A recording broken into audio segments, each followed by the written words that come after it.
أعوذ بالله من الشیطان الرجیم بسم اللہ الرحمن الرحیم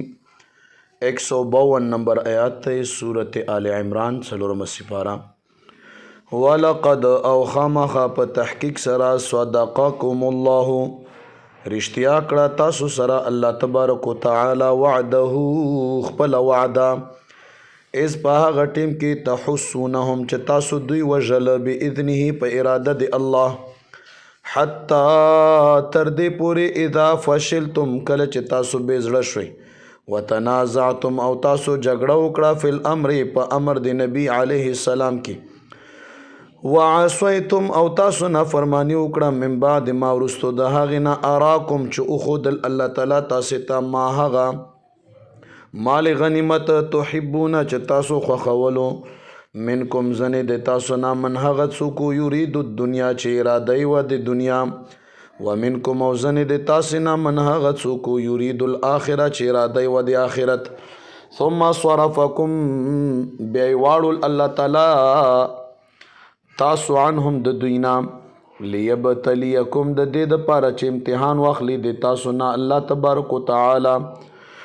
ولقد او خامخا په تحقیق سره عفا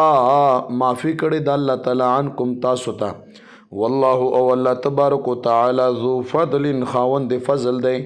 علی المؤمنین په مؤمنانو باندې دا ذکر دی د هغې واقعې عبدالله ابن جبیر رضی الله تعالی عنہ سره د ډیرو صحابو 450 کسانو په غونډې مقرر کړه چې د غونډې باندې تاسو کینئ غزوه احد دی او تاسو به تیراندازي کوئ غشي به ولئ او بیا لس کسانو سره پاتې شول نور ټول راکوز شول او په دغه ټیم کې غزوه احد کې نقصان راغی چې دا صحابه کرام په مال غنیمت راغونډ شول او دلته هغوی دوباره حمله وکړه نو دوستانو الله فرمایي ما ورته معافي کړی دو بس اوس دا ویل نه دي پکار چې یاره صحابه او داسې وکړل هغسې وکړل الله ورته معافي کړی دو چې کله الله ورته معافي وکړه نو بیا پکې چا څه خبره نشته معلومه دا شوه چې د دنیا په لالچ کې یا د دنیا په منډه کې یا د دنیا په هغه کې کله کله انسان ډېر غټ نقصان بیا موزي هغه صحابه او پاک خلکو الله ورته معافي مو کړه خو دا و چې ډېر په دنیا لالچ کې او هغه خبره د الله او د نبي خبرې ته شا کول